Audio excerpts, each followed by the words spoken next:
Hey everybody, welcome to another episode of GMG Reviews. Today we're taking a look at Codex Genestealer cults. It's Emergence Day, when the downtrodden alien invaders will arise and overthrow the two-armed masters for the four-armed emperor.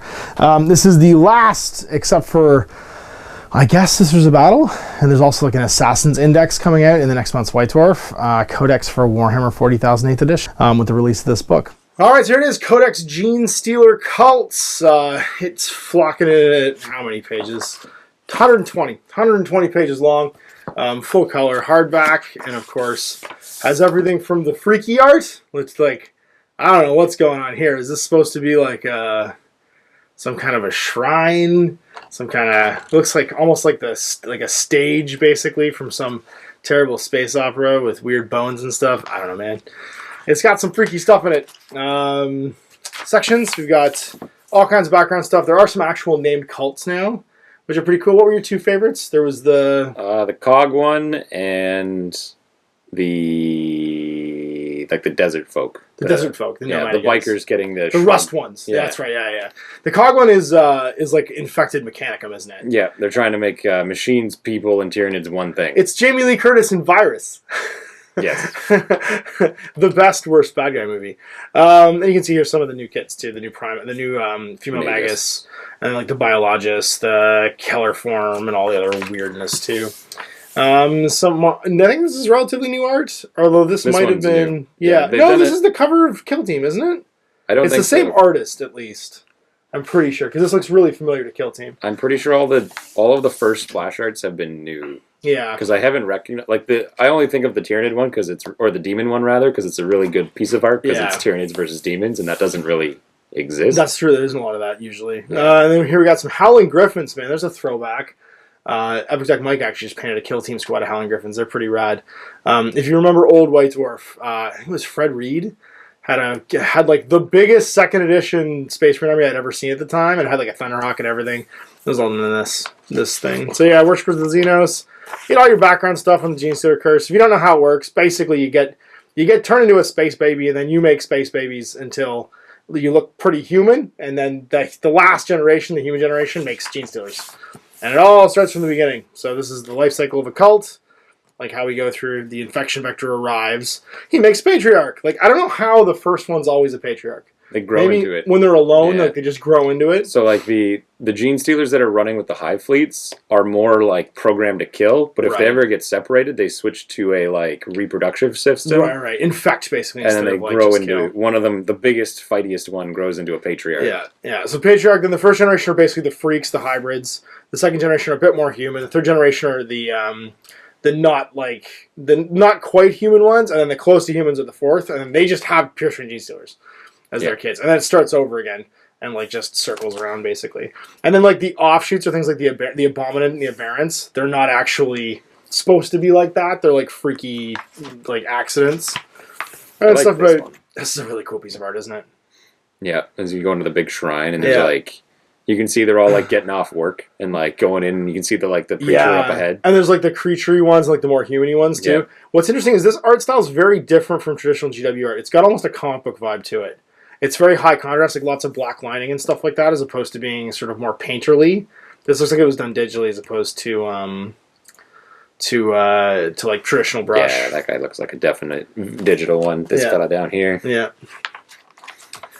The Worlds of the Faithful. So like, just how do they exist on different planets? Like, because sometimes they exist on weird planets with apex, like dinosaur planets, like Cretaceous. And then they might make giant Tyranid monsters out of dinosaurs. And then things like Way Out in the Frontier, like just how they interact with different planets. The background stuff's pretty cool. The art's really nice too. How they go to war. What do we got here? Hive fleets descend. So, what happens after? It's never good, basically.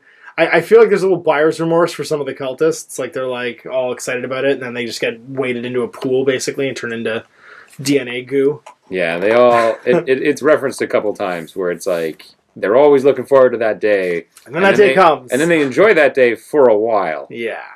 The uprising is great. The after party, not so good. And then, so the hive cults also, like, how do they infect, like, their local militia and stuff in the PDF? What happens? But you can't bring a chimera. Or sorry, you can't bring a. That's not a chimera. That is a hellhound. That's a hellhound. No, you couldn't bring hellhound. You're right. But there's a chimera flame. The hellhound. There's a chimera. There's a flamethrower turret for the chimera. There definitely. Maybe I'm just misremembering. No, there is. I know there's the front gun can be a flamethrower. I'm pretty sure they both can, or at least there was a Forge World turret maybe that did that. That might be it. The bladed cog. These are the dudes who are like all mechanicum-y. Yeah. I like that symbol actually, where it's like part the cog mechanicum and part like the Genestealer thing. Actually, even that right there, that like mechanicum skull with like kind of like extra arms and stuff is pretty cool. Yeah. It's got a neat like they're using bits from. Well, they're all plays on the Tyranid. Like the sigil, yeah. Like the it's like an embryo or a spawn thing. It has a name. I think it's a helix. Ripper. I think that's what they are. It's a Ripper. Because Rippers are the be-all, end-all of the Tyranid swarm. Yeah. And the Rusted Claw seems to be what they painted up all of the studio armies. The studio armies as. Yeah, this seems to be their sort of like jam because it's all the white with the red stripes. They're also the biker faction. Like they're the ones who lean most. All of their abilities affect bikers. Right. So if they want to show off the new bikes, that's going to make sense. Yeah, actually, the Ridge Runners and stuff too. Yeah. But we'll get there when we get to the rules for that stuff. The Pauper Princess. I love the name for this one because it's such a cool just term. And then they've got this really crazy kind of they're like the Poors. This really crazy emblem which is all stitched together. It's almost orky. I like this though because that's clearly a facehugger. Oh, wait till you see the actual facehuggers. There's an actual facehugger. Right. The Twisted Helix is like the mutation team. This is the one where all the abominants and aberrants and stuff. I like this guy. Hey, look, it's what was that movie? Yeah, this is the end. It's Channing Tatum. Yep. I found Channing Tatum. What's up, y'all? And then all of the different other randos. What's that one? The Blessed Wormlings. They're my favorite. They eat bugs to gain their strength. Oh, that's cool. But he's got a straight up facehugger in his jacket. Yep. I like the Hive Hydraic too. We get the 3-headed sigil there, which is pretty cool. Because their whole thing is they're like the Kraken of cults, where they spread like tendrils everywhere. These ones are almost already painted like your guard too. The Sons of Jormungandr. Yeah. You do Jormungandr with your Sons of Jormungandr. The Star Kindred. That one's cool because it's got the blind eyes. And then Behemoth Undercult, the Behemoid Undercult. What was left behind by Hive 3 Behemoth, and the Inner Worm.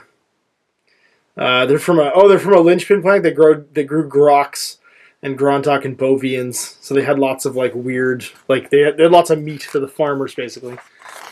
And then this one's hilarious. We were looking at this actually right before we started filming, and every red dot on here is an infected planet. And then the ones that are red X's are the ones where the infection's been purged or whatever. But it's kind of like the Orc. The Orc Codex's map of the galaxy, or the demon one, where they're just kind of everywhere. Just everywhere. It's all gone bad. Some history stuff. This is all background on each of the different factions, what they've been up to. And then there it is. There's the cover. That's the cover from Kill Team. Yeah. Right there. But it's definitely the same artist. Yeah, that's cool. I knew that piece of art had to be in here. So that's such a great piece of art. Had to be in there somewhere. Emergence Day.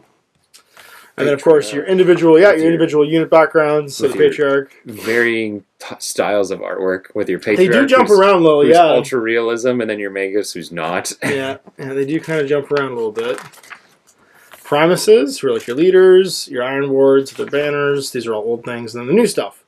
The Clamovuses, the ones that are the radio broadcasters. Yeah. This is DJ Weird Arms. He's your CP resource. Yeah. Does he recycle or farm them? I can't remember. He recycles them. Nice. 6 or 5 if you have your Primus nearby. Yeah, and then Locust is your bodyguard. He jumps in and does heroic interventions when you're fighting. Sanctus is weirdly a sniper, although the model's he doesn't have a gun at all. No, he looks like a Dark Elf assassin, but he's your sniper. The Countermorph, which comes in that Kill Team box, but I assume will probably be available separately later. He's super cool. He's got a 6-shot pistol that just murders heroes basically. It's pretty awesome. He's the gunfighter. The next is the strategist guy. Oh, maybe I'm mixing up which one is which. Oh, okay. Yeah, that might be the. I think this is the one with the CPs. Yeah, he's the one with the big glowy. The big glowy city hologram that he's doing all the tactics on. And then over here is the biophages, who are the they mod your aberrants. Yeah, they make your aberrants better. They're putting the bane venom into them or whatever to try and make them stronger. They're the house molder of this world. Right with the grabbing stick too. Yeah. And then all your other stuff, so your hybrids and metamorphs from the old Codex, Neophyte hybrids, Prince Range. So they got cheaper, by the way. Spoiler alert, we'll get to it later, but pretty sure they're cheaper. They're probably cheaper. Pull up your phone. Check on Battle Scrap. See if they're cheaper than the other ones. The Barons and Abominants. The Abominant was the new guy that came in, I think, the Kill Team box, right? No, he came in the Tooth and Claw. Tooth and Claw. He came in the one with the Space Wolves. He was the special HQ that came with the Space Wolves. So he came out kind of like they did the release for the what are they called? The Baby Night Titans in the whatchamacallit box. What was it called? Forgebane. This was the early release basically for Genestealer cults. Adlan Jackals, which are your cool 4-man box of bikes that come with like a quad bike too, a very G.I. Joe quad bike, and can also make a character. I think the character's not separate. Ridge Runners. No, they're still paying more. They're still more expensive than regular Genestealers. Are they 15 with free renting clause, and they're still more expensive? They're 12 with free renting clause. Ooh. Yeah. Goliath trucks. And then I think we're into the Brew Brothers stuff. Yeah, the Neophyte regiments. Now, something that is interesting about all the guard stuff that exists here, it doesn't have the cult keyword, so it doesn't take advantage of any of the allegiance abilities of the army. So something to bear in mind is when you start taking this stuff and you think about the special rules, almost none of it applies to the guard stuff. More color sections for all the new guys. I do like that they painted up some actual guard in like their like army colors, and then also they painted a whole bunch of them in Acadian colors too. A lot of Acadian stuff for the few decals put on. So here's all the rusted folks. That's their color scheme. That's their color scheme. That's right. Yeah, the rusted. No, not the rusted color. This is the. Yeah, that's right. Yeah. Yeah, and then all the new characters. So yeah, it's because he's the old one. There's 1, 2, 3, 4, 5, 6, 7 actually. Yeah, I guess we don't count him as being new because he's already out. Then these 6, I guess, are the new ones. And I assume this is a new box. 5. That's the character, and then the 5. Yeah. I'm pretty sure there's gonna be a 5-man. A 5-man team. Well, we've seen him spoiled a while ago, so I'm thinking this is the box set, and then this is the Aberrants are probably the most like rounded good unit in this book. They're the hit piece for sure. They're definitely the big. They're also the toughest. Yeah, you'll see. They're what Terminators could have been. They're Ogrins in a guard army, and then some like studio paint schemes, just alternate paint schemes from like studio members. The Rising Tide. So we're about halfway through the book at least. I think we're on page 78. We're on page 8 of 120. So yeah, 2/3 of the way through the book, and we just hit the rules. So the Creed Beneath keywords. So cult keyword is kind of like your chapter keyword in Space Marines. You have to pick one, or make up your own and use the rules for the one you think fits yours the best. And then you gain the following abilities, which are Unquestioning Loyalty, which is the same as before, where you can dive in front. Your heroes can basically have wounds struck on nearby cult members, so they don't just kind of better now because it's a 4+, but it's the model's slain. Yeah, and it doesn't matter how much damage. Yeah. It wasn't so like you want little guys. It's not because it's like an AOS when you fail a difficult terrain test or dangerous terrain test and you just die. Doesn't matter how many wounds you have. So, but it also means when you stand up front and the Shadow Sword shoots your character and does like 30 wounds, you're like, these 2 guys near me die. That's right. And then over here, Cult Ambush. Yeah, this is vastly different. Why don't you explain this one? So there's 2 options whenever you use Cult Ambush. If you're an infantry or a biker, you can choose to just deep strike. I mean, it's not called deep striking. You're going underground, but it is deep striking. But it would also follow the rules that you have. Deep striking. So like no first turn showing up in your opponent's half the board, all that stuff. Yeah, no showing up within 9. You have to be outside of 9 inches. And then the other half of it is the actual ambush part of it. And the way that functions is, with this book, you get a set of ambush markers that when you go to deploy your army, you place these in place of your army. The way they work is basically like the Genestealer infiltration nodes that the regular Nittos get. If you deploy, you've deployed all of your markers when you deployed your army, then if you're going first, you reveal every one of your models at the beginning of your movement phase, replacing a marker with a unit. Basically, you put a model down within 1 inches of a marker, and then the rest of the units deployed within 6, more than 9 inches from the enemy, and there you go.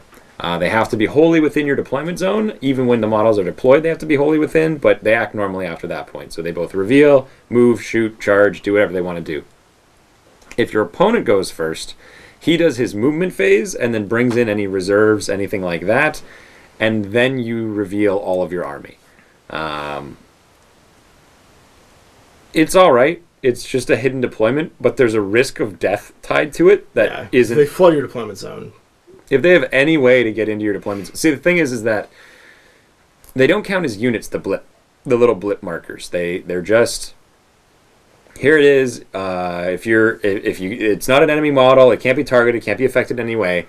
But the fact that you have to be within basically 7 inches of one of these things, and at least one guy within 1 inch of these markers, means if your opponent has like 2 flyers, he could kill multiple units of guys because you can't reveal them. Because you can't reveal them. You can't fit everything around the markers. And you only get to drop 1 marker per unit that you put in ambush, right? So, like, what you could do is you could take some units that you're willing to sacrifice and then use those if he jumps on certain ones. Like, oh, that unit is under that one. They're dead. Yeah, have Brood Brothers as sentries or whatever, just kind of like protecting them. So or Brood Brothers protecting them, yeah. Because they can't use the cult ambush they got nothing. They're not cults.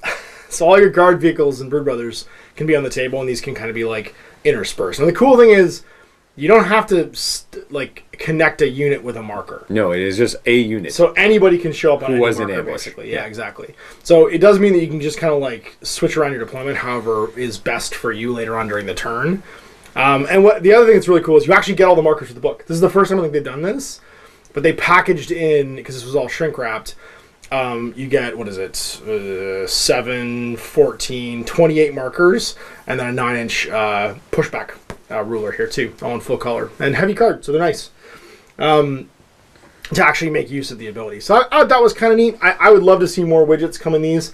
Like, it would have been really cool if the Magakin book came with our favorite accessory. What was it? The Seasons thing. Magakin book, yeah. But it came in the Blight War Starter set. Yeah. If that had been packed with the book, the Seasons of Contagion or whatever, the Contagion one, it would have been super cool. So I'm really excited to see this happen because it sets a cool precedent for later on. And yeah, do remember the Brood Brothers don't get access to any of this stuff. So they don't get Unquestioning Loyalty, and they don't get Cult Ambush. You get your weapons list for war gear. I mean, the Cult Ambush is kind of the whole thing of this book as far as its, like, interesting mechanic. Yeah. I think it's a trap. I think you'll get killed as soon as people realize what's going on here. You're gonna start seeing one or 2 flyers showing up, because they don't have to be on top. They just need to be within 9. And if they're within 9, you're dead. Well, what I'm saying is if they sit on top of it, though, there's nowhere for you to deploy. Because you have to be within 6 of it. The first guy, the first guy has to be within 1 of it. And then they're within 6 of the guy. It's not the marker. So it's worse than that. Revealing ambush markers. Set up 1 model for that unit within 1 inch of the ambush marker, then remove the marker before saving the rest of the unit. Oh, geez. Yeah, so it's wholly within 6 of the first model and wholly outside of 9. And wholly within your deployment zone, too, so you can't even poke at your deployment zone with it. Right. So, yeah. You can act normally after you reveal. But I thought it was just within 6 of the markers. And it's not even, you're not gaining anything other than the fact that you got to choose where your units were afterwards. But, like, this game, this would be really good if the rules for you auto go first for having more or less drops were still in effect. If people hadn't changed that to giving you the +1. Did it change back again? It's still +1. I mean, if you play by the rule book, you go first. Just drops, yeah. Then it's really good because you could plan for that. You could make it like, I'm going to have a ton of these things, but that's okay because I'm going to hide. Yeah. But the fact that you could do this and still not go first or go first, it's like flyers certainly make it hard because I didn't realize the marker gets removed as soon as someone ambushes through it. So any markers that you can't ambush out of, those guys just die. Yeah, they're just and you have to put them out right away. Right. And so anybody who can't be deployed is just going to get killed. And if you have a guy within 8 inches, basically, because then you can't place the first one, you're dead. Yeah. So if you're within 8 inches of 2, which is a 16-inch bubble, like that's a big chunk of a 12-inch deployment. 7 and a millimeter inches. Yeah, 7 and 99% of an inch. And keep in mind, you're going to have like a 40 mil base, 50 mil base, whatever size thing it is. Like, imagine you're playing against the new orcs. It's a bit bigger than that because it's 1 inch of the marker. It's center though. It's measured from the center. Is it measured from the center? Set up more than 1 inch from the marker, which is the 1 inch of that ambush marker. So it's a bit bigger than that. There's other references where they reference the center of it, but sure, either way. Moral of the story is, though, like, a bunch of speed freak dragsters suddenly teleport into your deployment. No, it's true, Like, what are you going to do about this? I mean, it is optional, so again, you don't have to use it, but you're right, it is the gimmick for the book. And it's kind of, I don't like how that went down. But yeah, but you could, it can work. You can still deep strike with it, too. That's the really good one. I think that's the really good one. Yeah. It's the ambush markers seem like they're less versatile probably than the deep strike is. There's more risk, that's for sure. Yes. Patriarch. He's the same. Same. Magus. The same. The same. Primus. This is the cutting hands one. Pretty sure he's the same. Yeah, I don't think he's got anything interesting and new. Oh, he's got the add one. That's right. The cult demagogue. +1 to attacks for cult units in the fight phase if they're within 6 of him. Oh, that's right. So he basically makes he does what the Patriarch does for Genestealers to everybody else. +1 to hit. Yeah, +1 to hit rolls within 6. That's pretty cool. Iron for Ward. like the normies. Yep, he gives you your 6+ shrug, I believe. Yep, you get 6-inch 6+ shrug. So you get your infantry bikers, other than a Barents. Doesn't work on a Barents, so no 6+ shrug for a Barents. Right, but the nice thing is that They have one built in, don't they? No. The Cult of the Cog gives you a 6-up, but it's a +1 to your invulns. Ah. So he gives you a 5-up if you. Well, this play isn't Cult. an invul. This is a shrug. So this Oh, is it's a shrug. It's Never a wound mind. shrug. Yeah, so I don't think it'll work on that. And the Barons have a better shrug, Yeah. so And then they wouldn't use it anyway. all of these guys have pretty soft character stats, like 4 wounds and strength 4, toughness 3, 5+ saves. So they're all pretty killable by anything that can target characters. Yeah. Your Abominant is the guy from Tooth and Claw. So he's a beefcake. 6-inch move, 3+ weapon skill, 6+ skill, strength 6 toughness 5. He's not quite a patriarch, but he hits pretty damn hard with his power sledge, which is strength 12 minus 3d6 with 3 attacks. It is minus to hit though. Can he bring? Oh no, it's not. Each time you make a wound roll of 6, it becomes -4. Oh no, that's rending claws. When you're attacking with the Subtract 1. Yeah, there you go. Damage rolls of 1 or 2 it would be R3 instead. So it's always 3 damage. It's 3 to 6 damage, which is pretty hot. Bestial Vigor is the good one. When inflicting damage in this model, reduce the damage character by 1. Yeah. That's pretty awesome. And then a 5+ shrug on top of that. Yep. Regenerative Flesh just gets you 3 wounds back each turn. He's pretty great for, 6 power? So how is that? 20 points per power? 120 points? Yeah. Ish, roughly. This guy's really neat because he can affect your whole army, the Jackal Alphas. He's basically the sniper guy. He's got a Jackal sniper rifle, strength 4 minus 2d3. But he does a spotting, priority target sighted, a spotting order.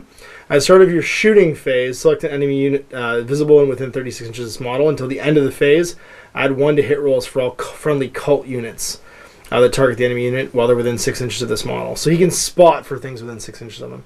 Now, because they're not cult, that won't work on Lehman Russes. That won't work on, any really big gun things. But it'll work on all your basic schlubs. Work on all your seismic cannons and mining lasers and whatever, which is pretty neat. And because he's got the Jackal Alphas rule, he ignores the -1 in that one cult, doesn't he, for moving and shooting? Yeah, with moving and shooting heavy weapons. Yeah, so he can move 14 inches a turn and still fire his sniper rifle without any penalties on a 2+. Yeah. Which is pretty awesome. So, pretty good. What's that one? Aberrants 6s to hit, or 6s on their attack rolls, explode. They get 2 hits instead of 1. Oh, if they're wow, within nice. 6 of him. So, Yeah. That's worth doing because the Aberrants have a bucket of dice when they fight. yes. Acolyte hybrids, pretty much the same as before. Yeah, they're your Neophyte guard hybrids, squad. You're not as good guard squad. Or the Neophytes are the better guard squad. Yeah, these are the slightly fightier ones. The Neophyte hybrids are the ones with the extra arms. Yeah. The more stabbier ones. Brood Brothers Infantry. Literally a guard squad. Their Yeah. Voxcaster lets you reroll morale, though. Yes, because they don't have any command and control structure, so it makes more sense. Because there's no orders for these guys, obviously, Yeah. right? Which is a bit of a downgrade because they could get orders before, couldn't they? Because they were just a guard detachment. Yeah. They got the Genestealer keyword. Yeah. So, reroll morale. Meh. The hybrid metaphor, so your melee unit, if you're not going to go in on pure strains or aberrants, yeah. they're like the fast one. I think they still get rending claws, so they're not terrible. They get metamorph talons. Oh, how many? Nope. Thought they get rending armed claw. with an auto. Yeah, they. Nope. Each They can model is armed replace with the an auto rending pistol, claws. rending claw, metamorph talon. Yeah, you almost certainly get rending claws. Like metamorph talon is when you die, you get to fight, I believe. No, it's extra attack and add 1 to hit rolls for attacks with this weapon. Yeah, rending claw is definitely the one you bring. Yeah. Because rend 4 on a 6-up. The claw is +2 strength -1 AP. The talon is plus to hit an additional attack. So you can be 4 attacks hitting on 2s, which is pretty cool. But then you don't have rend. And rending claw is hitting the rend 6. Yep. Or rend 4 anyway. Yeah. Like you just kill AP people. superstar. You don't have any. There's no implant attack. No here. toxin sacks here. No toxin sacks. That's right. But they're called icon reroll hit rolls of 1 for this unit, and they attack in the fight Ks if it can hit them all with the icon. So they're And then rerolling if 1s to you're- hit 2. And if you're running with the boss who gives you +1 to hit on your melee, you're hitting on 2s, rerolling 1s. Yeah. Because they're the guys who surround the Primus. Like That's they're the not Genestealer guys who don't need it, and they're Well, they're not not- expensive either. You get 5 for 3 power, which is about 60 points. yeah. 60 or 80 points. That's pretty cheap, depending on weapon outfits, obviously. Rending claws are free. Barons. 5 Barons. Probably the 7 coolest thing power. in this book, in my opinion. Oh, the models are super cool because they're basically just like huge, beefy hybrids. They're beefy, pure strains using Yeah. hammers. That's right. Yeah, using power picks and hammers. I got really excited because I thought they could all bring the heavy improvised melee weapon, but only the leader can. Which is like objectively the best weapon in their little kit there. The time 2 strength, no minus to hit, make 2 hit rolls for each attack. And it does flat 2 damage. Yeah, flat 2 damage. But it makes it power strength 10. I mean, you get 6 attacks with it, which is pretty great. Yeah. The hypermorph, he's going to get 6 attacks at strength 10. -1 flat 2. -1 flat 2. And plus 1 to hit because you take the Primus with them. And then the big guy is going to give them every 6 is an extra hit on top of that. Yeah, that's pretty cool. And then Genestealers. Everybody loves Genestealers. Your Clamavus. This is your dude with the radio. So he's 3s and 3s. 4 wounds. Same kind of like kill me stats. Just has an auto pistol for a gun. And he's got a scrambler array. Enemy units that are set up on the battlefield as reinforcements can't be set up within 12 inches of him. So no deep striking nearby. In addition, at the start of your shooting phase, roll a d6 for each enemy that's within 6 inches of any Clamavus. On a 6, they take a mortal wound. What? I guess he's melting their brains with his like psychic signal, basically. And then Proclamator Hailer. Add 1 of the leadership characteristics of friendly cult units while they're within 6 of any friendly cult Clamavuses. In addition, add 1 to advance and charge rolls. He riles them up. Can you dig it? And then you got the Locust. This is your melee guy. So this is the guy that basically, so he's 2+ to hit, 4 attacks. He's got a pretty awesome Locust Blades weapon, which is -3 and becomes damage 2 when he makes a heroic intervention. So if someone charges and ends the charge within 6 of him, he can make a 6-inch pile-in, and he always fights first in the fight phase. He's got a 5 Binball save. And his whole thing is he's scary. The normal trauma rod. He's -1 leadership for enemy units within 6 inches of him.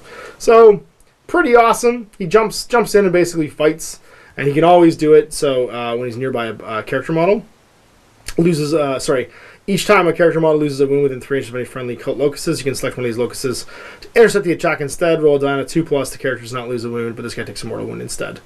And on a 1, the original model loses instead. So he has a better version of Unquestioning Loyalty, because the basic one's on a 4, this one's on a 2+. So if you really want to keep somebody alive, and like I said, a lot of your characters do have kill me stats.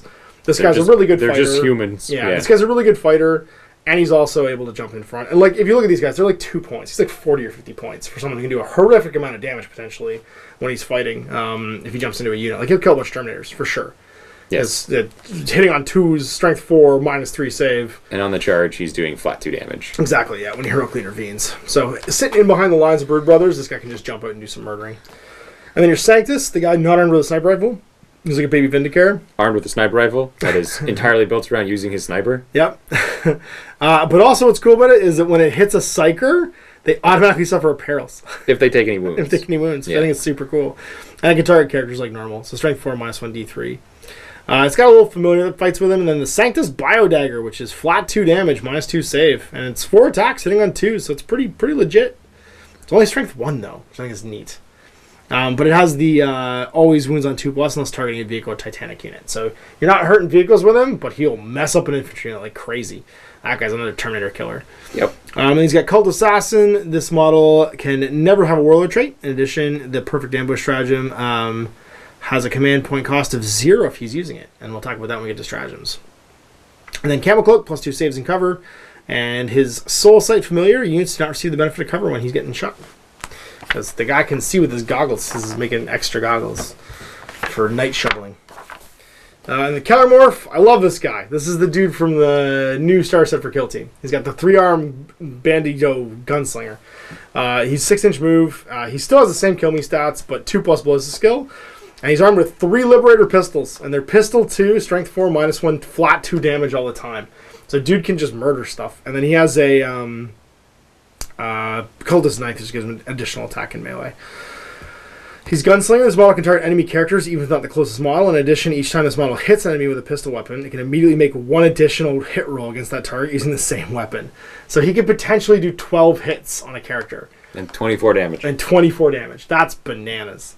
And then Heroic Deeds, Heroic Inspiration. If this model kills any enemy models with ranged weapons, then until the end of the phase, reroll hit rolls of 1 for attacks made by friendly cult units within 6 inches.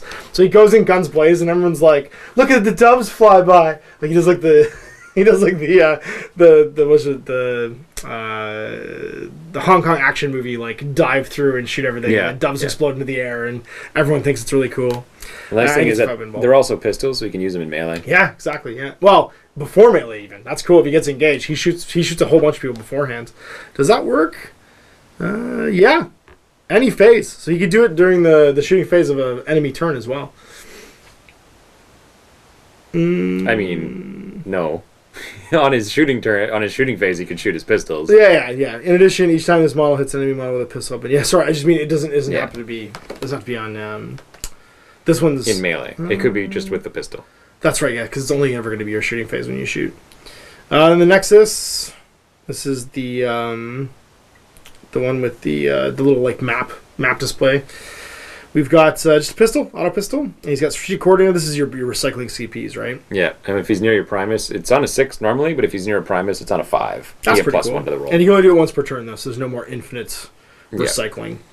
Biophagus, and this is the dude who ups your aberrance. Again, he's got an auto pistol, but he's got an injector goad, which is +1 strength, D3 damage, and I think it always wins on 2s against non-Titanic guys. Yep. And then what's the other one? Roll a d6 after all their attacks have been made. If it's higher than the model's wound characteristic, the d3 mortal wounds on top of it because the poison courses through you. And then he gets the genetic enhancements. Roll a d3 on an aberrant unit within 1 inch at the end of each of your movement phases.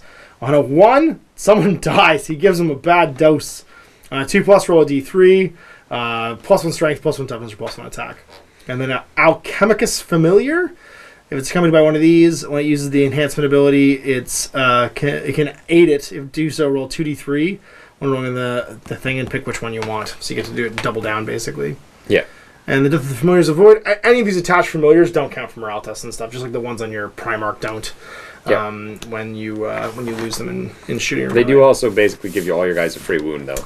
They do, yeah, because they're units, which is nice. But they count as characters, too, so you can't even use them as a character thing. Your Achilles Ridge Runners. It's a pretty cool. It's 14-inch move, which is crazy fast. BS4, strength of 5, 8 wounds, 3 attacks, leadership 7, save 4+. And it's got access to a heavy mining laser. It comes with 2 heavy stubbers, a heavy mining laser, and a flare launcher. So everything else kind of is what it is. So heavy mining laser is 36-inch range. It's just a las cannon, basically, with a slightly shorter range, but heavy D3. Now, again, that one cult lets you ignore the movement fire for heavies, doesn't it? Yep. Is it bikes? It might and be just infantry? bikes. We'll have to get to it. I don't remember now. And then you've got D6 damage on it as well. And the flare launcher is a actual equipment piece. If the model is equipped with a flare launcher on D6, each time it loses a wound. On a 6, the wound is not lost. In addition, once per battle at the start of your movement phase, you can select one friendly cult bike unit within 6 inches. That unit moves an additional 6 inches when it advances. No dice roll. So you marks a target basically and sends people after it. Explodes scout vehicle at the start of the first battle round, but before the first turn begins, you can move this unit up to 9 inches. It cannot end this move within 9 inches of enemy models. Survey auger. You just not receive the benefit of cover. And if a model has a spotter, increase the range characteristic of its range weapons by 6. So you can have a spotter. I think it just comes with one. Nope, can buy a spotter. Any model can replace its flare launcher with either a survey auger or so yeah, you can either make it ignore cover or have +6 inches to your range. Ignore cover is pretty cool, but with your mining laser, you don't really care usually. The flare launcher, I don't know if that's even worth it though, because the 6+ shrug. Meh, it's okay. Then you get your jackals, which are your bikes, 4s and 4s. They're all toughness 4 with 2 wounds, and they come equipped base with an auto pistol and a blasting charge. Each wolf quad is also equipped with a heavy stubber. You can add a wolf quad to them too. So it's a 4-man unit unless you add the quad. And then the leader can be given 2 weapons from the basic profile weapon list, like your melee weapons and stuff. The same model cannot take the same weapon twice. Only 1 in every 4 of these models has a grenade launcher. And only the leader can take an autogun, bolt pistol, or power axe. Any of the wolf quads can take the following: auto pistol, shotgun, improvised weapon, or power pick. So you can make it melee too. Any wolf quad can replace heavy stubber with a mining laser or an Adelan incinerator. And the incinerator is pretty cool. It's a 12-inch range flamer that's heavy D6, strength 5 -1 damage.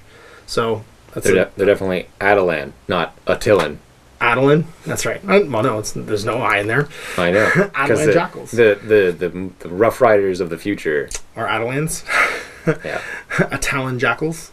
And then just your basic weapons you can equip them with. Blasting charges is nice though. You just give them grenades. They're just grenades. Just grenades. They have a good stratagem for using them. They move, throw all their grenades, and then move again. Gotcha. And then it's just all the guard stuff. So cult sentinels, coats, and then armored sentinels. They're basic stuff. And again, notice they don't have the cult keyword, which means they don't get to sit in any of the. It's the dash cult one. Yeah. So they don't get to use any of the special rules. Oh wait, they have cult ambush. Weird. Huh, I didn't notice that. They have cult ambush, but they don't have the cult tag. They're not part of any particular cult, which is weird because if we go back, let's just check that out because that's going to have to go in the FAQ if it's... I mean, it's listed right there. They have it. Yeah. So the people with disability, keywords. Throughout the keywords, cult. That's shorthand for a keyword of your own choosing. Cult. So anything that has cult. The following are common to several Genestealer cult units. Oh, this is just common. Okay. So cult is a separate section from these common skills. So unquestioning loyalty is all your infantry and cult ambushes on these guys. So I guess they can use cult ambush. You don't have to have the cult keyword. That's usually the thing that unifies a detachment. But it also means that they're not getting any of the cult upgrades. No, they're not cog bros. Yeah, they're not cog bros. They don't get any of the special cult 6+ saves or stuff like that. But they can ambush. That's neat. That's cool then. Yeah, you get to the ambush. Let's just double check the Brood Brothers can do it because we probably missed it when we went by. Brood Brothers. Brood Brother Infantry. Yep, ambush and loyalty. You get both. There you go. There you go. Just none of the cult special rules for picking a different cult. Then your Leman Russes. You can do basically all of them: Battle Cannon, Eradicator, Nova Cannon, Exterminator, Battle Cannon, or Vanquisher Battle Cannon. So no Demolishers. No Punishers. No Punishers. It's just the bog standard Leman Russ, basically. Yeah. Yeah, not any of the Demolisher variants, just the regular Leman Russ variants. They do get Grounding Advance, though. It's the new Grounding Advance, so half move you can shoot twice, which is cool. And high weapon teams, as standard. Rock Grinder, pretty much the same. The Truck, and a Cult Chimera. And this is... You explained this one, because you did a good job explaining it before. Okay, so you have a frag drill, yes. The Tectonic Frag Drill. It does two things, basically. One is that it's a piece of cover. If you're in it, you get cover. And the second one is, if you have an infantry or biker unit that can get within 1 inch of it during the movement phase, you can take them off and they deep strike next turn. So you can basically drive into this thing, disappear, reappear anywhere within 9. So you feed units into the deep strike. I think it's a very good get to the zone later on way. But what you can also do is, if there is a unit in it and no enemy units nearby, you start up the drill. Every unit within 3 inches of the drill take D6 mortal wounds on a 6, I think it is. Yeah. And so don't stand near the drill when you turn it on. Because it's scary. And then roll a dice, adding the turn round or the battle round to it. If you roll a 6+, it does the seismic quake and the seismic tremor. If you roll less than 6, it just does the tremors. The tremors are a 12-inch bubble where enemy units starting a charge phase are -2 to charge rolls unless they can fly. The ground shakes and it slows them down. Everybody falls down, yeah. If you roll that 6+, now this is only once per game, you get to launch the seismic quake. Pick 2 points on the table, 2 table edges. Draw a 1 millimeter line intersecting the drill at some point, connecting those 2 spots. Every unit it goes over on a 4+ takes D3 mortal wounds and has half its move characteristic. Unless it can fly. You basically, like, open the San Andreas Fault. And, like, people just fall in and stuff. It does have a point in here that it doesn't matter how many of these drills you have. You can only ever get 1 quake. Yeah, so you can buy multiples, but not do it more. You can get multiple tremors, which is a nice way to, like, resist charges. If you have these things constantly running, you can slow, like, 12-inch aura, 12-inch aura, 12-inch aura, because you can bring a fortification detachment of 3 of these, fill it with Knot Guard. They can constantly keep it running, and then they can deep strike out of there when the enemy gets that's close. Pretty cheap. I don't know how much these things are. I think they're like 75. The guard squads are pretty cheap on top of it. Yeah, but if you wanted to put like your Russes behind it, shooting out of there, right? That seems legitimate. Yeah. I think they're 75, but I don't recall. Well, we'll check them in. You got all your guns. All your guns. All your many guns. More color sections. People fighting Spacemans. People fighting New Marnius.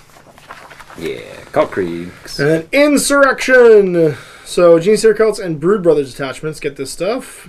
And all Genestealer Cult detachments gain the Cult Creed ability. So, first, Insurrection. It's your boots on the ground, objective secured. Cult Creeds, so you get to pick one for your infantry and biker units. And there are 6, so let's go down their different jams. What do we got? Well, I would also want to point out, you can still bring the Astra Militarum. You can include Astra Militarum units in the Genestealer Cults and Genestealer Cult units in the same match play army. Others. Yeah, the Brood Brothers don't get any cult creeds, so these, neither would your Astra Militarum, but you could still bring the Guard. Yeah, it's just saying that they don't mess it up. So you don't take other ones. It's just it doesn't mess up your cult if you use them in the detachment. Yeah. You can include Astra Militarum units and Genestealer cults in the same match play army. Oh, in the same matched play army. So you can do other detachments of non-Brood Brothers. Right. Yeah, gotcha. I'm just saying, you can still bring those Guard guys. The Brood Brothers are the ones you can mix into a detachment with the cult keyword. The Astra Militarum guys... They have to be their own separate detachment. There you go. They're converts, basically. So you can still take the big guy then. That's cool. But you don't get the creeds. But you also don't get the Astra Militarum ones, I'm pretty sure, either. Right. If your army is Battleforged, you can only include one Astra Militarum detachment in your army for each Genestealer cult detachment that you have. You cannot include Astra Militarum named characters. And these detachments cannot be special detachments. These Astra Militarum detachments are known as Brood Brothers detachments. And every unit has the regiment or Militarum type S keyword, must replace it with Brood Brothers in every instance. Yeah, so you lose out on gaining the Astra Militarum. So you're not going to be like Valhalla and Brood Brothers. Or Catachans or anything like that. Yeah. You're just Brood Brothers because you lose all your other regiment. Right. But you could bring some of your other tanks. You could bring the Baneblades. You could bring your Manticores. Right. Infantry models in Brood Brothers detachments increase their leadership characteristic by 1, and they gain unquestioning loyalty. There you go. Units in Brood Brothers detachments do not gain the cult ambush ability. Your warlord cannot be from a Brood Brothers detachment.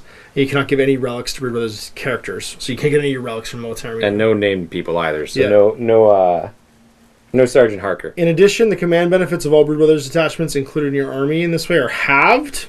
So half the CPs. And this reflects that such detachments are not Genestealer cult's primary fighting forces and additional resources. So you get half as many CPs for taking them. So if you're to take like a battalion, you only get 3 instead of 5. Yeah. Which is, I mean, for most ones you would take probably, it's 1 rounded to 1. So you don't really care. You're getting your supreme command of Primaris, Psychers, and Baneblade. I think you'd still take, but I think you'd still, you could take that for sure. You'd still take Baneblade. Because then you're getting the psychic powers from the other faction. Yeah, absolutely. And these guys got some good psychic powers. Well, those guys wouldn't have the psychic powers, but yes, I see what you're saying. Which guys? These guys, so the Astra Militarum guys wouldn't be able to take the Genestealer cult. No, but you'd get into the Shroud and stuff like that. You can get into those ones too. And you can take Ogryns for go with your Aberrants. You could. Tag team. They are Brood Brothers, no, not Genestealer cults. I don't think it would key in. And then over here, Cult of the Four-Armed Emperor. Until the end of your first battle round, add 1 to advance and charge rolls for units with this cult creed. Starting the second battle round, if a unit with this cult creed is set up in the battlefield, then until the end of the turn, add 1 to advance and charge rolls made for that unit. So the infiltrating underground ambush charge is on 8 instead of 9. Yeah. And the Pauper Princes, you can reroll hit rolls for attacks made by melee weapons by a unit with this cult creed in a turn when they made a charge or performed a heroic intervention. So rerolls on the charge. That's pretty powerful, actually, for Genestealers and stuff. And then Disciplined Militants, the Hive Cult. If a unit with this cult creed fails a morale test, have the number of models that flee rounding up. In addition, units with this cult creed can still shoot in a turn in which they fall back, but are -1 to hit. The Bladed Cog, all models in this cult creed have a 6+ invul save. Models of this cult creed, so again, not vehicles because they don't have a cult creed, or not Brood Brothers because they don't have a cult creed. Right. Models of this cult creed that already have an invul save improved by 1. In addition, infantry models of this cult creed do not suffer the penalty for hit rolls for moving and shooting heavy weapons. That's cool. And then Rusted Claw when making saving throws, excluding invulnerable saving throws for a model of this cult creed, add 1 to the result if the weapon is being used, has an armor penetration characteristic of 0 or -1. So +1 save against 0 and offsets -1. In addition, biker models of this cult creed do not suffer the penalties for hit rolls for moving and shooting heavy weapons or for advancing. So that's the one you want to use your Jackal Alphas with. And then the Twisted Helix, add 1 to strength characteristic for models in this cult. In addition, add 2 to advance rolls for units with this cult creed. So your +1 strength, just period. You give that to the, if you want to bring a lot of metamorphs. Yeah. So not aberrants, but metamorphs with Primaris. That's well, even your basic guys become strength 4. Yeah, but 4 goes to 5 on the metamorphs. Yeah, for sure. Oh, I mean, it's once you make it to strength 5, you're done. You don't have to go any higher. It's true, but also just think about it's true because you toughest 8, you're winning on 5s all of a sudden. But I mean, just think of your characters too, like your Locust all of a sudden strength 5. Like there's a bunch of dudes there that that's super dangerous on. Yep. All right, so there's cult creeds. Now I haven't gone through all of these, but let's have a look. So number 1, clandestine goals for 1 CP. Stratagem before the battle. If your army is led by a Genestealer cult warlord and you're playing a mission with tactical objectives, who cares? The duration of the battle, keep your tactical objectives secret until they're achieved. 2 CPs for Lurking Shadows. It's sort of a shooting phase. Select a Genestealer cult's infantry unit from your army that's entirely on or within a train feature. And to the end of the phase, enemy models can only shoot them if they're the closest visible model. Came from below for 1 CP. Use it when you reveal an ambush marker. Select 3 units from your army that have set up an ambush. For each unit that you select, remove 1 ambush marker from the battlefield. The selected units are no longer set up in ambush and are instead set up underground. So there you go. So you can put down ambush markers And then get out of it. turn 3 of them into deep strikes instead. Yeah. So that's good because it means you can't just lose your army to people filling your board. Yeah. That adds a bunch of utility to the ambush markers then, because you don't have to decide basically. Brood Coven. Use the stratagem before the battle if your warlord is a patriarch. Set up 1 magus and 1 primus for your army. Generate a warlord trait for each. All 3 models must have a different warlord trait. This stratagem can only be used once per battle. So you can make yourself have 3 warlord traits then. Yep. Devoted Crew for 1 CP. Use the sort of any turn. Select the Genestealer cult vehicle model from your army. To the end of the turn, use the top row of their... So, come back online. Top row of damage. So, no matter how beat up it is, that Leman Russ can all of a sudden be... And it's Genestealer cult, it's not cult. Yeah, it's anybody. Yeah, it's not hyphen cult. Monsters Figure for 2 CP. Use the stratagem at the start of your turn. Select an aberrant unit in your army. Until the start of your next turn, add 1 of the bestial vigor rolls made for that unit. So 5 up, go to 4 up shrugs. Yep. Meticulous Uprising. Use the stratagem before you reveal an ambush marker. Move up to 3 of your ambush markers up to 12 inches. Each of these markers cannot be moved within 9. So you can move them too. Yeah. Can't be moved within 9 inches of an enemy model or outside your deployment zone. You can move them a foot. So good. They've thought about it clearly, the fact that these could get flooded or taken away. Hypermetabolism. Use a stratagem at the start of your movement phase. Select a Genestealer cult character from your army. That model regains D3 wounds. That's pretty cool for your patriarch especially. Rig to Blow. Use a stratagem when a Genestealer cult vehicle model from your army is equipped with a cash demolition charge is destroyed. Just automatically explodes. That could be really cool actually, that you can just auto-detonate them. I would also point out though, you still can't leave your deployment. Yeah. So while you can get a 12-inch move and you might get to live that way, you're still... If he's sitting on your deployment line... Right, but if it's the difference between living and dying, and you can do both of these in the same turn. Yep. Right, so 4 markers that can be flooded can get moved and do stuff. Yep. First Curse. Use stratagem before the battle. Select a pure strain Genestealer unit from your army and roll a d6 to see which effect applies. On a 1 to 2, each wound roll of 6+ for an attack made in the fight phase inflicts 1 additional damage. Yay. Oh, there you go. Toxin sacks. 3-4, add 1 advanced to charge rolls. 5-6, the unit loses swift and deadly, but gets 4+. So basically, you can't buy the usual Tyranid upgrades, but for 1 CP, you can randomly get part of them. You can randomly generate 1. So you're not paying for them then, just a CP. So you're paying for them. With CPs. More expensive points. A different currency. Use stratagem at the start of your phase. Movement phase, select a Genestealer cult's unit from your army that is the troop battlefield roll. You can return up to D6 slain models. Woof. That's cool. Yeah, bring back your pure strains. No, they're elites. Oh, it's a troop. Yeah, it's troops only. Go back in your answer. Detonate concealed explosives. Use a stratagem at the start of your shooting phase if any Genestealer cult models from your army are on the battlefield. Select an enemy unit in the battlefield and roll a d6. Subtract 1 for the result of the unit's characters and add 1 if the unit's 10 or more models. On a 4+, the unit suffers d3 mortal wounds. On a 7+, it suffers d6 mortal wounds instead. That's crazy. Yep. So, and all it requires is you still have somebody left for 2 CPs. And then scanner decoys. Use a stratagem when you set up a unit from your army that has the cult ambush ability in ambush. Place 4 ambush markers for that unit instead of 1. There you go. Another way of spamming markers. You can only do this once per battle. A perfect ambush. Use a stratagem in the movement phase immediately after you set up an infantry or biker unit from your army with the cult ambush ability, and you can either move d6, even if it has arrived as reinforcements, or it can shoot all of its ranged weapons as if it were your shooting phase.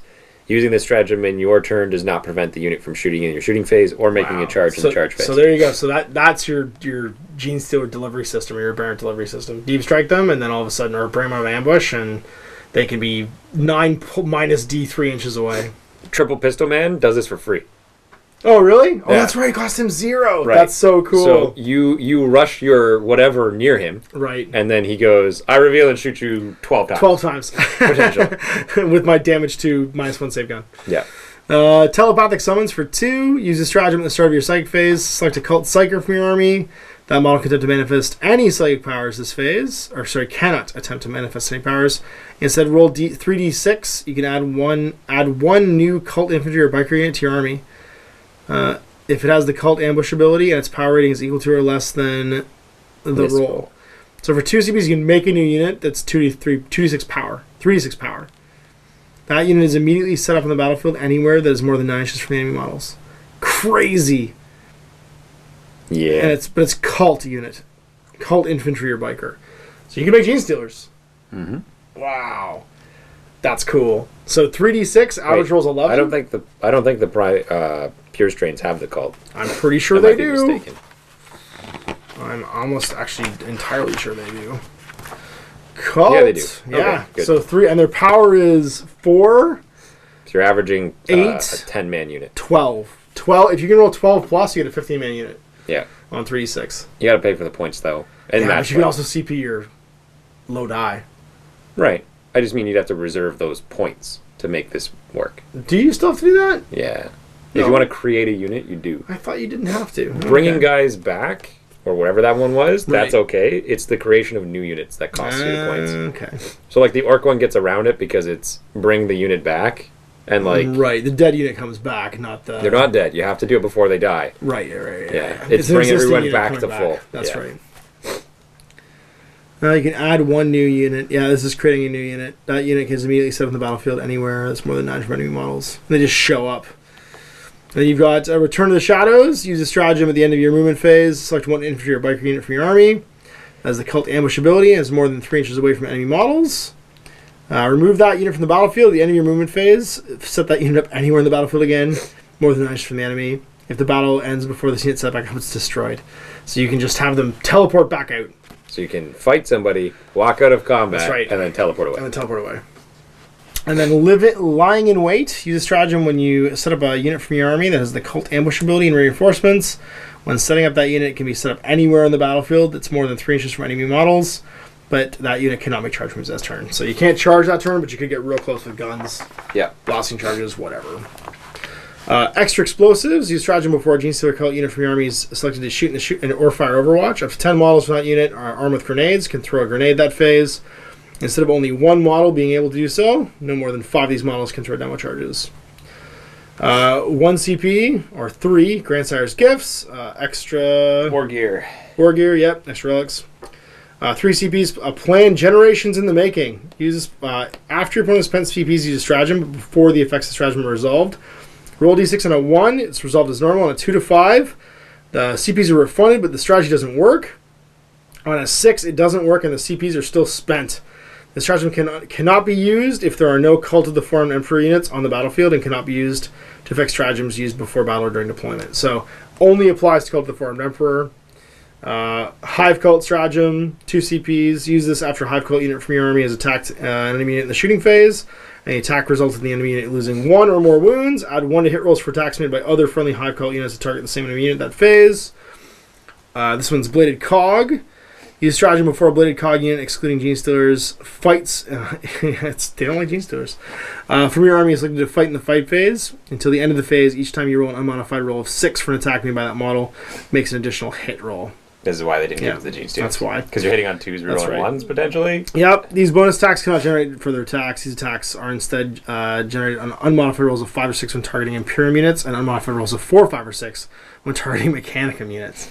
So you make extra attacks on 5s and Mechanicums on 4s. So, and you're going to have a 6 of invuln, because that's only the Cog Bros. That's right, yeah. And then this one's Rusted Claw. For 1 CP, use a stratagem before Rusted Claw biker unit from your army. Shoots in the shooting phase. Until the end of the phase, add 1 to hit and wound rolls made for your attacks with that unit's grenade weapons. After this unit has resolved its shooting attacks, it can immediately make a move as if it was a movement phase, but cannot charge this turn. So you go 14 move, everyone throws grenades. Yeah. Everyone gets +1 hit and wound on their grenades, and then moves again. That's right. So you can move 28 for 2 CPs, basically, and everyone shoots grenades. Yeah. Vengeance of the Martyred. For 1, use a stratagem when, this is Pauper Princes. When an enemy unit destroys a Pauper Prince character model for your army, for the remainder of the battle, add 1 to hit rolls for attacks made by friendly Pauper Prince models that target that character. Target the enemy unit that destroyed that character. And then Monstrous Biohorrors for the Twisted Helix. Use a stratagem at the end of the fight phase. Select a Twisted Helix aberrant unit from your army. That unit can immediately fight again. Ugh. And until the end of the turn, subtract 1 from leadership characteristic for units within 6 inches of that unit. Crazy. Yep. And then we got a Broodmind Discipline. Not as crazy as this. Mass Hypnosis. Warp charge of 7. If manifested, select an enemy unit with an 18 invisible. Until the start of your psychic phase, the target cannot fire Overwatch, fights last in the fight phase, and is -1 to hit. Blah. So good. Mind Control, Warp Charge of 7. If manifested, select an enemy unit within 12 and roll 3d6. If the score is less than that model's leadership characteristics, you can teleport and do this. Nothing happens, but if it's equal to or higher, I must immediately shoot another enemy unit of your choice. So having your Titan or your Baneplate just light up something nearby. Yep. As if it was part of your army. And then Psionic Attack has a Warp Charge of 5. If manifested, select an enemy unit with an 18. Invisible and roll 2d6. If the result is less than the highest leadership characteristic, take d3 mortal wounds. Mental Onslaught, Warp Charge of 6. If manifested, select an enemy model with an 18, invisible to the Psyker. Each player then rolls d6 and adds the model's leadership characteristic, and you just keep going until someone's dead. Yeah, so if the Genestealer guy rolls his d6 plus his leadership, and you roll a d6 and you're lower, you take a mortal wound. That's right. And then you do it again and again until either he fails to wound you or you're dead. So, low leadership, you just die. And remember, there's a lot of things that put out leadership penalties here, too. Like the Aberrance and the Abominant are -1 of your leadership. Yep. And then it's Psychic Stimulus. Warp Charge of 6. If manifested, select a friendly Genestealer cult unit with an 18 of the Psyker. Till the start of your next Psychic phase, the unit can charge even if advanced, and they always fight first in the fight phase, even if they didn't charge. If your opponent has units that charged, or that have an opponent that has already charged, then alternate. Might from Beyond, Warp Charge of 7. If manifested, select a friendly Genestealer cult infantry or bike unit with an 18. Add 1 to the strength and attack characteristics for all models until your next Psychic phase. That's crazy for Genestealers. Yep. +1 attack, +1 strength. Then you got your Warlord traits. Friendly cult infantry, Focus of Adoration. Friendly cult infantry and bike units can perform heroic interventions if they're within 6 inches of Warlord, even if they're not characters. Shadow Stalker, subtract 1 from hit rolls to target the Warlord. That one would be so good for your Patriarch. Oh my god. Yep. All hit rolls. It's not Chameleon Skin. It's other Chameleon. It's even better. It's everything. It's shooting in melee. Just like Chameleon Skin. Okay. Biomorph Adaptation. Add 1 to your Warlord's attacks and strengths. That was really good too. Yep. Born Survivor. Reduce damage inflicted by 1. Alien Majesty. I'm pretty sure that puts him up to 7/7, and then the spell would get him up to 8/8. Yeah. And then he's immediately able to kill everything that he needs to fight. Alien Majesty. Add 3 inches to the range of all your Warlord's aura abilities and preternatural speed. The Warlord always fights first in the fight phase, even if they didn't charge. The enemy has units that charged. Then you alternate.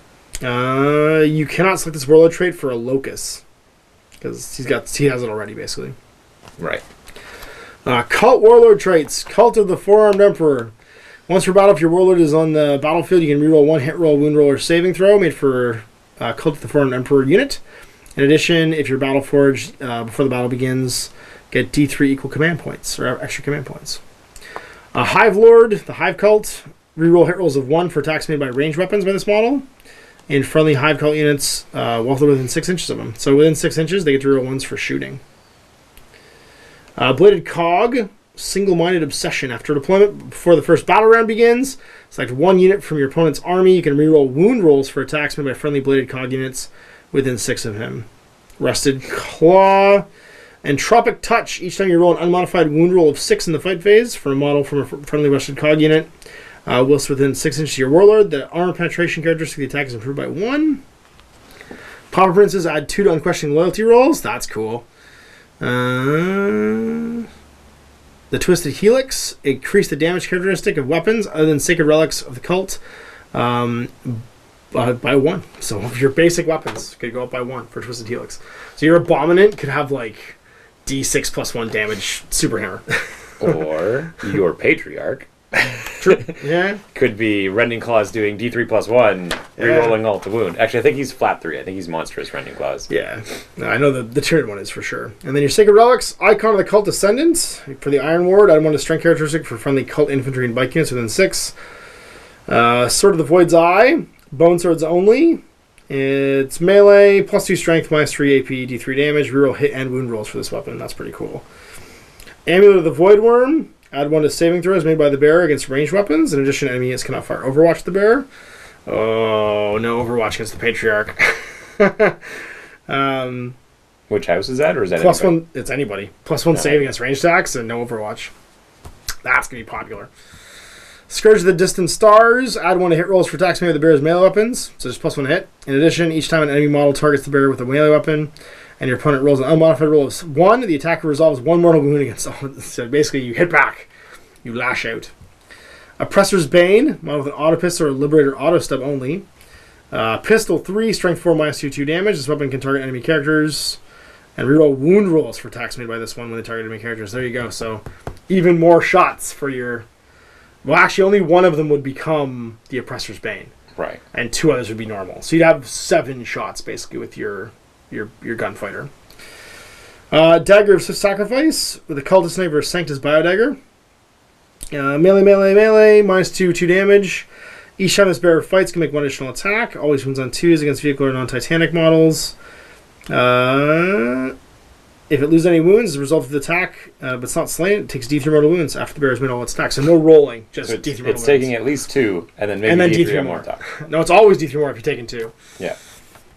The Crouchling, Patriarch or Magus with Familiar. The Crouchling replaces one of the model's familiars. It falls on the rules, but your Patriarch or Magus has 1 additional psychic power. Oh, that's really good. And adds 1 to any psychic test it takes when attempting to manifest a psychic power from the Broodmind discipline. Oh my goodness, even better. Absolutely. Every time. Every time. That's a good one. Gift from Beyond, Jackal Sniper. Add 2 to wound rolls for attacks made by the model's Jackal Sniper Rifle or Silent Sniper Rifle if it's targeting a vehicle or Titanic unit. There you go. So strength 1, but +2 to wound. So it's always moving on 4s against Titanic and vehicle units. Mm-hmm. It's pretty cool. Sword of the Four-Armed Emperor, Cult of the Four-Armed Emperor models only. It's a bone sword. -3, 1 damage. Each time the bearer fights, it makes 4 additional attacks with this weapon. Oh my god. The Vokkur's Talisman, Hive Cult only. Reroll hit rolls for attacks made by the bearer of those melee weapons when targeting enemy characters. In addition, each time you roll a wound roll of 6+ for an attack, that attack inflicts a mortal wound on the target, in addition to any normal damage, unless targeting a vehicle or Titanic unit. Mark of the Clawed-on Messiah. The Clawed-on Messiah, that's awesome. The bearer has 4+ invul save. In addition, each time the model finishes a charge move, select an enemy unit within 1 inch and roll a d6, and a 2+ takes a mortal wound. Keep in mind that will be a 3-up invuln In certain cults. In that cult. In that cult specifically, that's right. Yeah. 3-up invuln Patriarch. Oof. Metallophagic Stave. Rusted Claw Magus. The Metallophagic Stave replaces the bearer's Force Stave and has the following profile: +2, -5 AP, G3 damage. Each time you roll a wound roll of 4+ for the attack made with this weapon that targets a vehicle, the target suffers 1 mortal wound in addition to any normal damage. If you roll a 6+, it takes D3 mortal wounds instead. Holy moly. Just blows up tanks. Reliquary of Saint Tendark. Pauper Princes only. Friendly Pauper Princes units automatically pass morale tests within 6 inches of the bearer. In addition, roll d6 each time a friendly Pauper Prince infantry or biker model is destroyed while it's within 6 inches. But before removing that model from its battlefield on a 4+, the model can either shoot with one of its ranged weapons as if it were the shooting phase, or make a single attack with a melee weapon as if it was a fight phase. So get a pile on and fight afterwards. And then Elixir of the Prime Specimen, Twisted Helix model only, increase the attack, toughness, and wounds characteristic of the bearer by 1. So your Abominant becomes Strength 7, Toughness 6, 5 or 6 wounds, 6 or 7 wounds maybe? Cracks, toughness, and wounds. Yeah, attacks, toughness, and wounds. So not strength. So you'd be 6/6 with, I think, 6 wounds. I'm trying to think of which way you can beef out your Patriarch the most.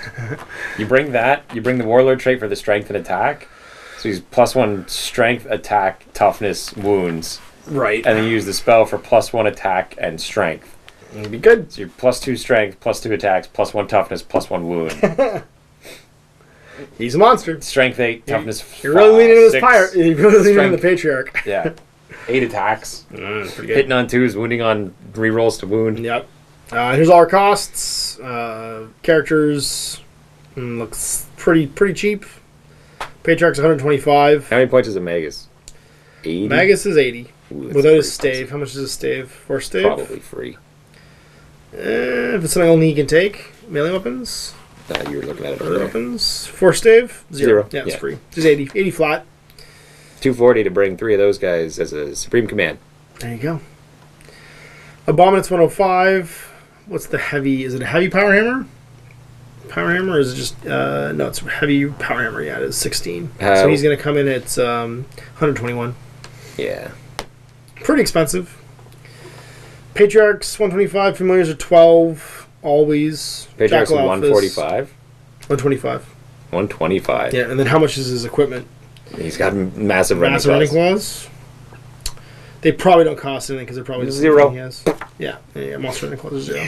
I would take him over the other guy. Unless you're going to bring a whole bunch of the aberrants, because then he'll give you exploding 6s on the aberrants. But yep. Maybe. Oh, different jobs.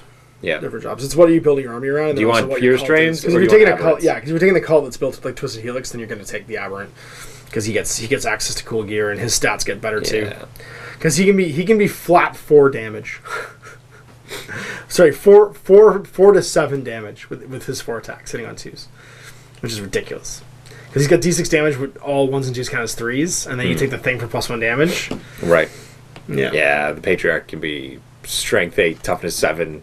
And then Tectonic Fragile 75 points. Yeah, it's 3. Yeah. Or 75. Trucks are 50 and if you 60. Want to bring like a shooting arm, they're going to pay for cannons and stuff. Yeah, of course. They're probably going to be more like 80 or 90 when you're done with them. Yeah. But yeah, you could bring for 225 points, 3 of these guys just as a cover, basically. Yeah. Well, you can sit last cannons in them too, because you can sit Brood Brother squads in them, have them just operate them all the time. Because Brood Brother squad is it's going to be like heavy 40 weapon points team? for 30 points. The heavy weapon team is Yeah, we got to pay for the 18 weapon. points. Well, then how much is 3 last cannons? 3 last cannons are I give them mortars. They're cheaper. HHK. Okay, yeah, I'm just saying for 60 plus 18, 78 points, you get 3 last cannons in a tree. Or 15 points for mortars are launchers? 7. No, I'm looking at mortars for 7, 14, 21. 21, so 39 points for mortars. Yeah, for 3 mortar mortar teams. combat all the time, just to basically be the operating tax for these guys. It's not a bad idea, because mortars can reach out and touch something they can't see, too, which is nice. Yep, and they have lots of potential shots. Yeah. Like, you build your army around big guns, and then mortars are there just to hit, like, soften up the lesser stuff. Yeah. And how many points are our jackals? 10. 10 points each. Oof, and the wolf quads are 15. Ridge runner's only 50, with a mining laser and 2 heavy stubbers. Heavy stubbers are 2. Mining laser is 12. So he's really cheap.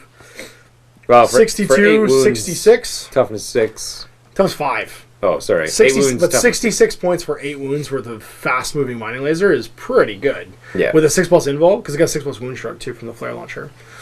So that's pretty cheap. How much for does a the mobile flare mining laser. cost? It's free. 5. Oh, is it 5? Oh, it's not built in. Gotcha. No. Because it's optional. Right, Spotter's it's optional. 5, Flare's 5. They're all the same. Yeah. Yeah. So Auger he's away 70. is 5. He's 71 points then all in for all of his equipment, regardless of what you take. Actually, that's pretty cool. And there it is. There's our points. And I think that's it. We're done. And that's it. We're done. Ha! Da-da-da-da-da. We went through the book. Yeah. So there we go. It's pretty neat. I would say that it's.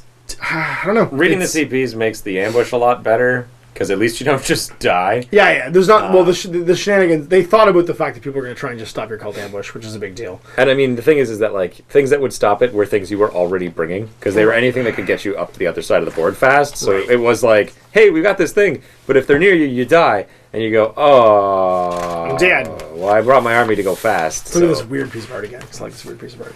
Because it's like a patriarch skull with a bunch of what I assume to be different generations of human I guess hybrid skulls. It's like they just made stuff out of the bones of all their friends. Some kind of weird under Paris ossuary ossuary, ossuary. I think it's ossuary. When you make something out of bones, the big temples of bones that are under. I know what you're talking Under about. Paris. I can't. It's in the lab under Paris. Yeah. So anyway, hope you guys enjoyed that. Look at the Genestealer Cult Codex. I mean, we could probably play a game at some point in the near future, because you could just cobble together I'll this absolutely bring a nothing but pure strains and Trader Guard. because you have all the models to do it, minus like the new stuff, obviously, and like the random characters and stuff. Honestly, my favorite thing out of this book is the psychic powers. Yeah. Bringing 3 Magus in my because they have the Tyranid keyword on everything too, They so do, they yeah. can team up with Tyranid or Astra Militarum. That's true. But not don't both. you have to pick one to be your primary though? But not both. That's right. Yeah, it wants to be your primary. 'Cause So you they have to be Tyranids across the board. But if they do Tyranid across the board, they don't get the cult anymore, do they? No, you can still get cult. Okay. Because you would bring a detachment of cult. Oh, that's right. Because they all have to share one keyword, and then they can still Right. have their The thing is subculture, you can't basically. bring the Astra Militarum and the Niddos. Yes, you could. You can go like cult Astra cult or like cult Yeah, Astra, yeah. but you can't go Tyranid cult Astra. I don't believe you can. Maybe somebody will read this differently and there'll be a better description, but I think that's the way that works. Yes, well, because the No military Bane Blades plus Malanthrope. Yeah, because the Militarum don't share any keyword, even because they become Brood Brothers. That's it. Which is how they share a keyword with the Genestealer cult. They don't become Tyranid ever. No. So that's not going to help you get the Tyranids in there. But Magnus, that's the only thing in this book worth taking if you're going to Tyranids. But I don't know. I like them. They're cool. Yeah, and they all seem models. They expand your ability to use your guard armies too, which I think is neat. Yeah, and they get to use them in a very different way because of the way the cult ambush works, and you're kind of more of a melee army. Yeah. And while the Militarum units don't get at the cult ambush stuff, though, so if you're taking things that aren't just the Brood Brothers units in this book, so if you're taking Manticores, or if you're taking a detachment to get a Baneblade or whatever, they don't participate, basically, in any of that stuff. But still, neat book. I hope you enjoyed the walkthrough of the rules, this latest release. We'll see you for these in the future. Thanks on Mash the Zone. I'm Wargaming. I hope you enjoyed that video. If you want to support the channel, of course, like and subscribe and hit the little bell below so you get notifications when I post future content. I do post stuff 7 days a week. If you want to support the channel further, you can, of course, buy a t-shirt through Spreadshirts, buy a measuring gauge or objective markers from Deathbed Designs, or, of course, most importantly, there is Patreon. Patreon is what makes all this possible, keeps the lights on, pays for the studio costs, pays for the equipment, model costs, and everything else, and most importantly, puts food in my kids' bellies and a roof over their heads. Big thanks to everyone, past, future, who supported me. I do this stuff because of you guys, and of course, I will continue doing it as long as I can.